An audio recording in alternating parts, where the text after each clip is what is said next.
In a lively African city, where the market was the heart of the community, Mama Zuri sat weaving baskets with the patience of a woman who had seen both struggle and joy. She was a humble, hard-working mother, known for her kindness and wisdom. Though she had little, she gave much, believing that dignity was worth more than gold. Her daughter, Amara, was different. Beautiful and ambitious, she longed for a life beyond the dusty market stalls. She spoke with grace, dressed like the wealthy, and carefully hid her true roots. To the world, she was a refined young woman destined for high society. But beneath her poise lay a secret, one she guarded fiercely. Amara was ashamed of her mother. She kept her distance, making sure no one knew she was the daughter of a simple basket seller. Yet fate does not favor deception, and a single event would soon unravel the web of lies she had spun, teaching her a lesson she would never forget. Amara's heart sank as she watched her mother laugh and chat with other vendors, looking so ordinary. Amara thought bitterly, why can't she be like the other mothers? Elegant, sophisticated, respected. She glanced at her friends, led by Nia, the wealthiest girl in town, who was draped in designer clothes and expensive jewelry.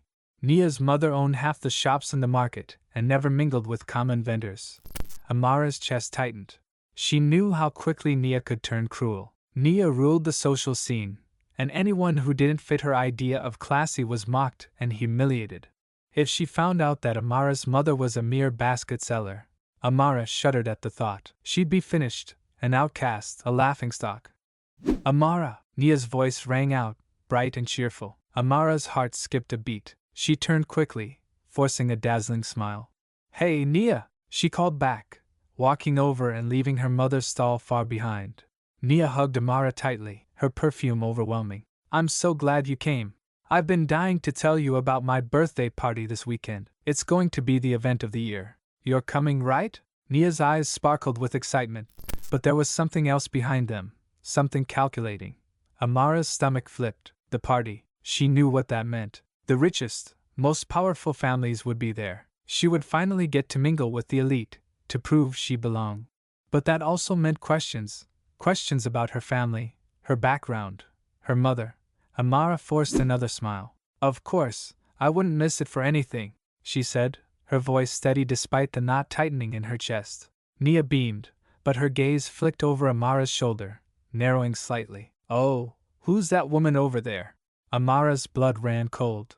She knew exactly who Nia was looking at. She didn't dare turn around, but she didn't have to. It was Mama Zuri, proudly showing her baskets to a customer, her face glowing with joy. Oh, her? Amara's voice came out sharper than she intended. Just some vendor. I don't know her. She tried to sound casual, uninterested, but her heart pounded in her chest, each beat a painful reminder of her lie. Nia's lips curled into a sly smile.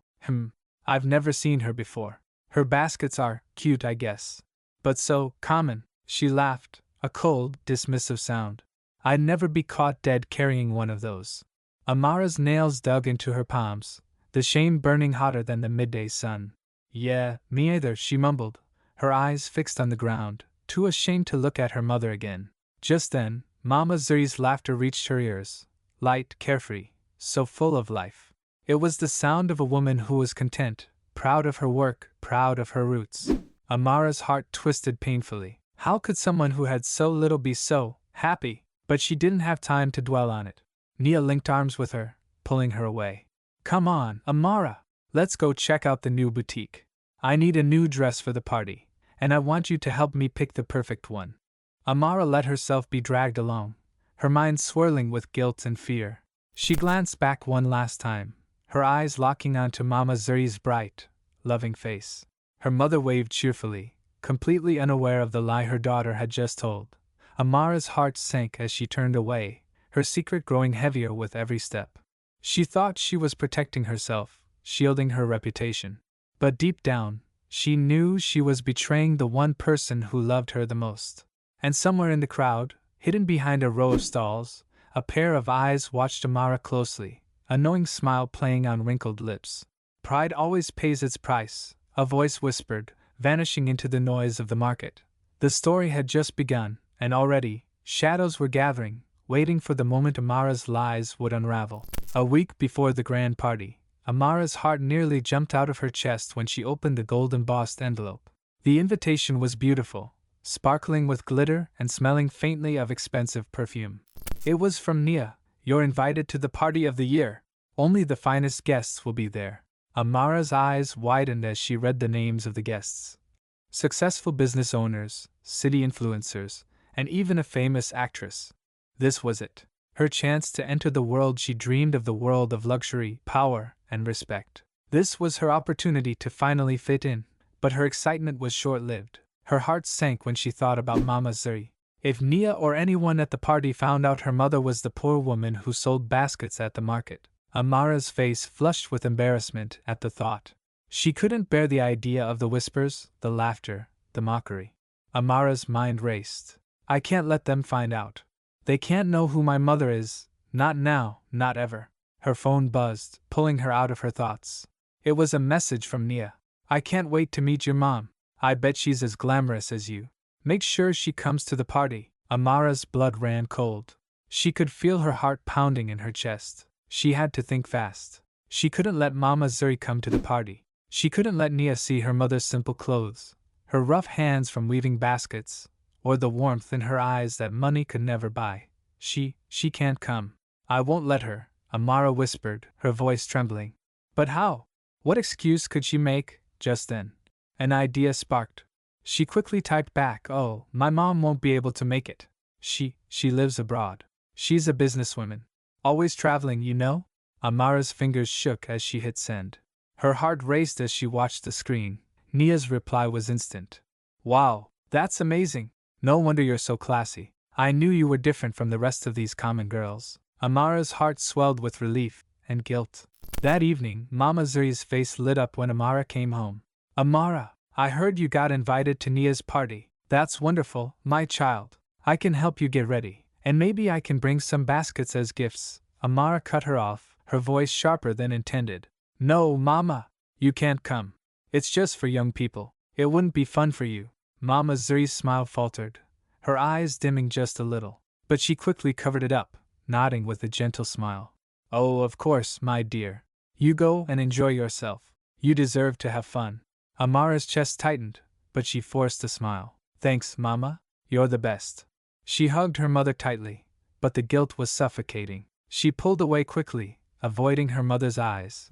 As the days passed, Amara perfected her story. Whenever Nia asked about her rich mother, Amara spun tales of business trips, luxury houses, and expensive gifts. Nia was fascinated, her jealousy growing with each story. "You're so lucky, Amara. I wish my mom was as glamorous as yours," Nia would sigh. Amara would laugh and pretend to agree, but her heart sank a little more each time. The lies were piling up, growing heavier and more complicated. But she had no choice, she had to keep them going. However, Nia was no fool. She noticed how Amara always changed the subject whenever she asked specific questions. She noticed how Amara's stories were grand but vague, always missing the little details. And the more Nia thought about it, the more curious she became. One afternoon, as they were shopping together, Nia's eyes narrowed playfully. "Amara, you always talk about your mom traveling, but where does she live exactly? I mean, where's her house? I'd love to visit someday." Amara's heart skipped a beat, her mind racing. "Oh, she's always moving around, you know? She owns properties in, different cities. I don't even know where she is half the time," Amara stammered, forcing a laugh. Nia's smile was sweet, but her eyes were sharp. "I see, interesting." She didn't push the topic, but Amara felt a chill run down her spine. Later that night, as Amara lay in bed, she couldn't shake the feeling that Nia was watching her, waiting for her to slip up. Her lies were getting tangled, harder to keep straight. She was trapped in her own web of deception, and the walls were closing in. Amara stared at the ceiling, her heart heavy with fear and guilt. She could feel her perfect world starting to crack, and she had no idea how to stop it. The night of the party finally arrived. Amara stood in front of her tiny mirror, barely recognizing herself. She wore a borrowed designer dress that sparkled under the dim light, hugging her figure perfectly. Her hair was styled in soft curls, and her makeup made her look like she belonged on the cover of a magazine. She smiled at her reflection, but her heart pounded with anxiety. "Tonight I'll finally fit in. I'll finally be one of them," she whispered to herself. As she walked out of the house, Mama Zuri's eyes sparkled with pride. You look like a queen, my child, she said, gently touching Amara's cheek. I'm so proud of you. Amara's chest tightened. Guilt tried to creep in, but she quickly pushed it down. Thank you, Mama. I'll see you later, she said, her voice colder than she intended. Without another glance, she hurried out the door. When she arrived at Nia's mansion, Amara's heart skipped a beat. The place was grand, overflowing with laughter, music, and wealth. It was everything she had dreamed of. She took a deep breath, lifted her chin, and walked in, doing her best to look confident. Nia rushed over, her eyes widening. Amara! Wow, you look stunning! I knew you were one of us. Her words were sweet, but there was a sharpness behind them. Amara forced a laugh. Thank you, Nia. I wouldn't miss this party for the world. They walked together, mingling with the elite guests. Amara felt a rush of excitement as people complimented her dress and admired her charm. She felt powerful, important, like she finally belonged. But just as she was beginning to feel comfortable, her heart stopped. She heard a familiar voice. A soft, warm voice that she had heard every day of her life. Excuse me, have you seen my daughter, Amara? Amara spun around, her eyes widening in horror. Mama Zuri stood at the entrance, holding a beautifully woven basket decorated with colorful beads and ribbons. She wore her best clothes, simple but neat, and her smile was radiant. Her eyes sparkled with pride as she looked around, searching for her daughter. Amara's heart raced. No, she can't be here. Not now. Her palms began to sweat, her body frozen in place. Before she could move, Nia's sharp voice cut through the room. Who is that? She sneered, her eyes narrowing. She looks like a beggar. Why is she here? Amara felt dizzy, her vision blurred as she watched Nia and her friends whisper and laugh, pointing at Mama Zuri. Panic took over. She couldn't breathe. If they found out, if they knew who her mother was, her entire image would shatter. Mama Zuri's eyes finally found Amara's, and her face lit up. She waved cheerfully. Amara, there you are. My beautiful daughter. She walked over, her hands outstretched, offering the basket. I made this for you to give to your friends. I wanted them to see how talented my daughter's mother is. Amara's heart felt like it was being squeezed. Her chest tightened as she looked at the handmade basket, beautifully crafted with love and care. She could feel her mother's pride radiating, her pure intentions shining through every thread. But before she could say anything, Nia burst out laughing. Daughter? You're joking, right? Amara's mother is a rich businesswoman, not some basket seller. The room fell silent. All eyes turned to Amara, waiting for her response. Her mind was spinning, her heart racing. She looked at Mama Zuri, whose smile was beginning to fade, confusion filling her gentle eyes. Amara's throat tightened. She opened her mouth, the words tasting bitter as they left her lips. I don't know her. She's mistaken. A gasp echoed through the room. Mama Zuri's face fell, her hands trembling as she held the basket. Her voice wavered. Amara, what are you saying? It's me, your mother. Nia's laughter grew louder, crueler. Oh my, she must be crazy. She really thought you were her daughter? How pathetic. Amara's heart shattered, but she forced herself to laugh, too. A cold, hollow laugh that hurt more than any insult. Yeah, that's crazy. I don't even know who she is. Mama Zuri's eyes widened, tears pooling as she took a shaky step back. Her body trembled, her heart breaking. Amara, how could you? Her voice cracked, barely above a whisper. Amara looked away, refusing to meet her mother's eyes. She felt cold, empty, but she couldn't stop herself. She was too afraid of Nia's laughter, too afraid of being humiliated.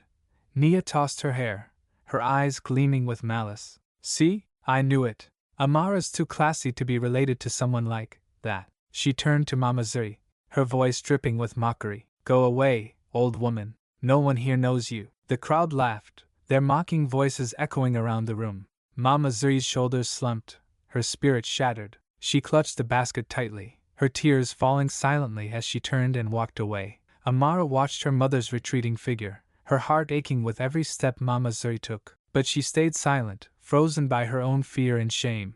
As the door closed behind Mama Zuri, Amara felt a cold emptiness fill her chest. The laughter continued around her, the music playing, but all she could hear was her mother's broken voice.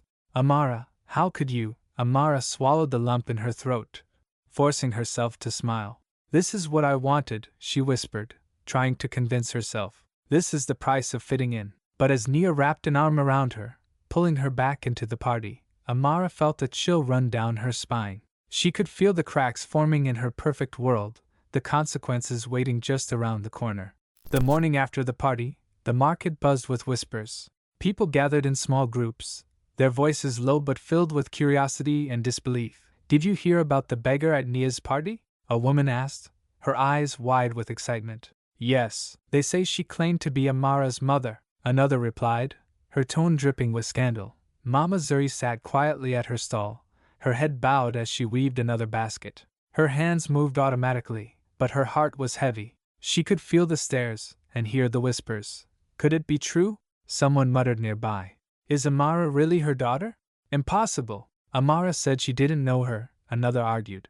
She's rich. Her mother's a businesswoman abroad. That old woman must be lying. But doubts began to spread. Some villagers remembered Mama Zuri's stories about her daughter, the way her eyes would shine with pride whenever she spoke of Amara. Others recalled seeing Amara helping her mother at the market. Long before she started acting like she was too good for them, she did look like Amara, an older woman whispered. The same eyes, the same smile. The rumors traveled fast, reaching the ears of Nia, who was already suspicious. She smirked, her eyes gleaming with wicked delight. So the princess has been lying?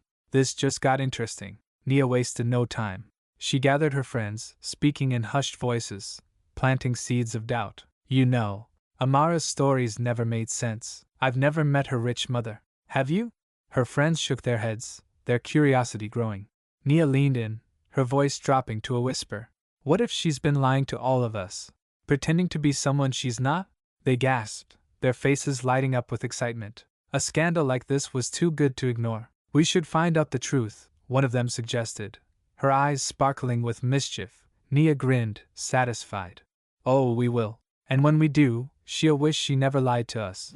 Meanwhile, Amara's life was spiraling out of control. Everywhere she went, she could feel the stares, hear the whispers. At school, her classmates looked at her with curiosity and suspicion. At the market, she avoided her usual paths, terrified of running into her mother. She barely slept, her mind racing with fears. What if they find out? What if they realize Mama Zuri is my mother? Her chest tightened with panic. She could lose everything. Her new friends, her status, her entire image. She became paranoid, constantly looking over her shoulder, expecting Nia to confront her at any moment. She avoided the market completely, taking longer routes just to avoid seeing Mama Zuri. Her heart broke each time she imagined her mother's tearful eyes, but the fear of being exposed was stronger. Days later, the market was buzzing as usual when an old man shuffled through the crowd. His clothes were worn and dusty, his back hunched with age. He moved slowly, his eyes sharp and observant. He stopped near Mama Zuri's stall, watching her weave baskets with trembling hands. His face softened with sympathy as he listened to the whispers around him. Poor woman, her own daughter denied her. His gaze shifted, following the gossiping villagers. A knowing smile crossed his lips as he muttered, "Pride always pays its price." One of the women overheard him, her eyebrows furrowing. "What did you say, old man?" He looked at her, his eyes glinting with mystery. "The proud always fall, even the brightest stars must face the night." Then he turned and walked away, disappearing into the crowd before anyone could question him. The woman stared after him, a shiver running down her spine. She shared his words with her friends, and soon, whispers of the old man's warning spread through the market like wildfire. Who was that man? They wondered. What did he mean? No one seemed to know where he came from or where he went. Some said he was just a wandering beggar. Others claimed he was a seer with the power to glimpse the future. The mystery hung over the market, blending with the rumors about Amara. People began to wonder if his words were connected to her. Is she the proud one he spoke of? They whispered. Will she really fall? The gossip grew, feeding the suspense. It felt like the calm before a storm, a heavy tension that filled the air. Something was coming, something inevitable, and no one could escape it. Meanwhile, Amara's paranoia deepened. She heard about the old man's warning and felt a cold chill run down her spine.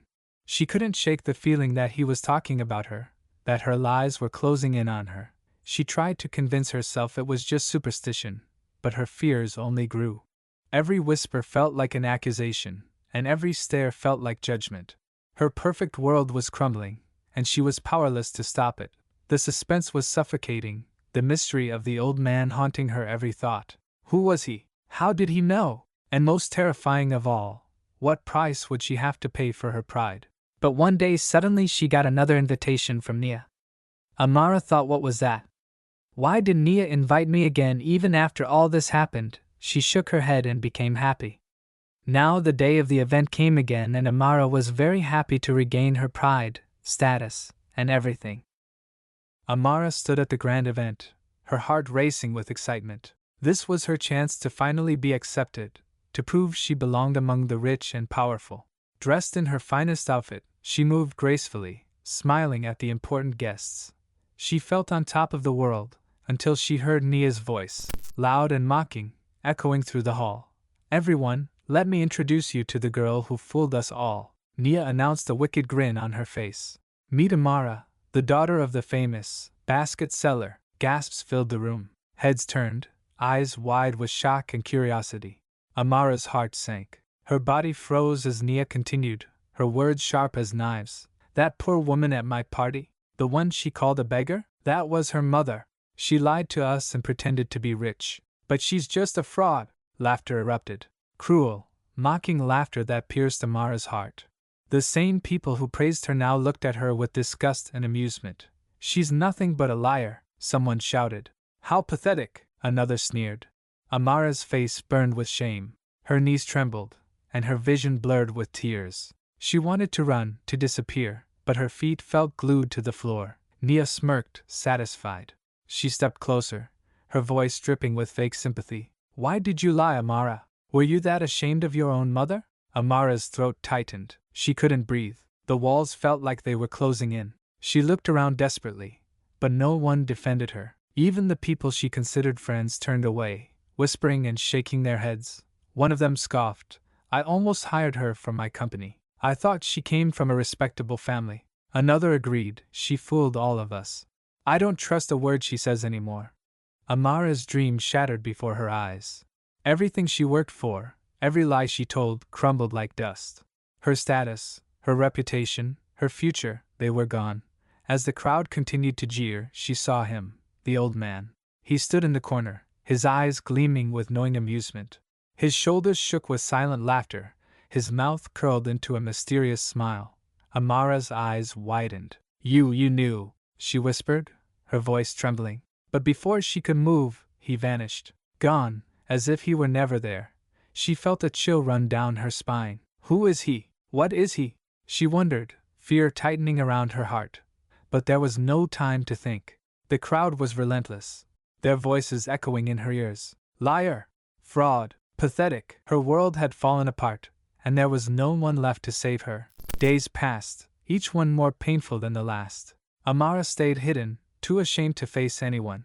She couldn't sleep, couldn't eat. Her own reflection felt like a stranger. Guilt tore at her heart. She hurt the one person who loved her unconditionally. All for what? A lie? A foolish dream of wealth and status? She couldn't live with herself. She had to make it right. With trembling hands, she wrapped herself in a plain cloth, her once fancy clothes feeling like a mockery of the person she pretended to be. Her feet felt heavy as she walked to the market, her head bowed in shame. The market was buzzing with activity. As soon as people saw her, the whispers began. There she is, the liar. She showed her true colors at the party. How could she be ashamed of Mama Zuri? That woman did everything for her. Amara's chest tightened, but she didn't stop. She owed Mama Zuri an apology. She owed her the truth. She reached the familiar stall. Mama Zuri sat there, weaving baskets with tired, trembling hands. Her eyes were swollen, her face pale. She looked older, as if the pain aged her overnight. Amara's knees buckled. She fell to the ground, bowing before her mother, tears streaming down her face. Mama, I'm sorry. I'm so sorry. Mama Zuri looked up, her eyes wide with shock. Amara's shoulders shook as she sobbed. I lied. I was foolish. I was ashamed. Of my own mother, the one who gave me everything, the one who loved me. Her voice broke. I don't deserve your forgiveness, but please, Mama, I'm sorry. Silence hung heavy in the air. Villagers gathered around, watching the scene unfold. Some wiped their eyes, moved by Amara's raw honesty. Others shook their heads, still hurt by her lies. Mama Zuri's eyes filled with tears. She looked at her daughter, broken and humbled, and her heart ached. "Oh, Amara, my child," she knelt beside Amara, lifting her face gently. "I was hurt, deeply hurt, but you are my daughter. My love for you is stronger than my pain." Amara's eyes widened. "Mama."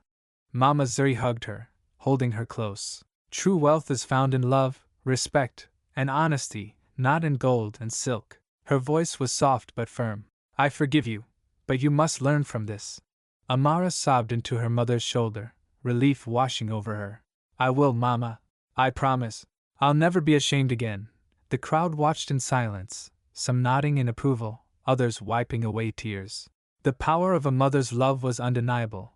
Amara stood up, wiping her tears. She looked around at the people she once lied to, her face full of regret. "I don't expect your forgiveness, but I will earn back your trust, starting today." She turned to Mama Zuri's stall, her hands trembling as she picked up a basket. "I want to help, to work by your side, to learn humility, and to honor who we are." Mama Zuri smiled, pride shining in her eyes.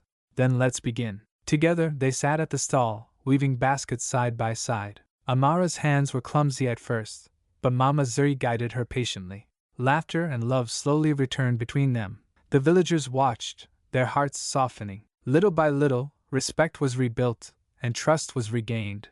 Amara's journey to redemption had begun. His lesson was learned. "Pride always pays its price," she whispered, her eyes shining with newfound humility. "But love is the true wealth." Amara's days at the market were no longer filled with shame. She stood proudly by Mama Zuri's side, weaving baskets with skill and love. Her laughter returned, her heart lighter than it had been in years. She had found peace, not in gold or fancy clothes, but in the love and respect of her mother and her community. One afternoon, as she was helping a customer, she felt a chill. A strange, familiar presence washed over her. She looked up and froze. There he was, the old man. He stood across the market, leaning on his cane, his eyes twinkling with that same mysterious wisdom. But this time, his face was soft, almost proud. Amara's heart skipped a beat. She took a hesitant step forward. You were there, all along." Her voice was barely above a whisper. The old man's smile widened. His voice was gentle, almost musical. "I was there when your heart was filled with pride, and I was there when you fell from grace." Amara felt a lump in her throat. Who are you?" He laughed softly, a sound that danced through the air. "Just an old man, or maybe more." He leaned closer, his eyes gleaming with ancient wisdom. "The price of pride is heavy, but the reward for humility is greater." Amara's eyes widened as his words sank deep into her heart. She opened her mouth to speak, but before she could utter a word, a gust of wind swept through the market. She blinked, and he was gone. Her eyes darted around, searching, but he had vanished without a trace. Only the faint echo of his laughter lingered, as if the wind itself was whispering his words. Amara stood there, her heart racing, her mind swirling with questions. Was he a spirit? A guardian? A lesson given life? She would never know. But she understood one thing. His message was meant for her, and her alone. News of Amara's transformation spread through the village like wildfire. The same people who once mocked her now spoke of her with respect and admiration. One by one, they came to see for themselves. They watched as Amara served customers with humility, her smile warm and genuine. They saw the love between her and Mama Zuri, as unbreakable and pure. A woman whispered to her friend, she faced humiliation but came back stronger, with love and honesty. Her friend nodded. Maybe we judged her too harshly. She's shown more courage than any of us. Even those who once gossiped and laughed at her began to question their own actions. The villagers grew closer, learning to value character over wealth. They realized that pride was a heavy burden, but humility brought peace. Amara's journey touched their hearts, changing the way they saw each other and themselves. Meanwhile, Nia continued to bask in her victory, enjoying the popularity she gained from exposing Amara's lie. But pride, as they say, comes before a fall. One day, she was bragging to a group of wealthy friends. "Did you see Amara's face? That liar finally got what she deserved." A man's voice cut through her laughter. "And who are you to judge? Nia turned, her smile fading. It was one of the influential businessmen she was trying to impress. His face was cold, his eyes sharp. I heard you knew about her mother before the party. You lied to humiliate her in front of everyone. What does that say about you? He continued, his words slicing through Nia's confidence. Nia's face paled. I didn't. I mean, it wasn't. She stammered, her voice faltering. The man shook his head. Deception and cruelty are worse than any lie Amara told. I have no respect for people who take pleasure in others' pain. He walked away, his words echoing in her ears. The others followed, their faces cold and judgmental. Nia was left alone, her reputation shattered, her status crumbling. Whispers began to spread, cruel and mocking.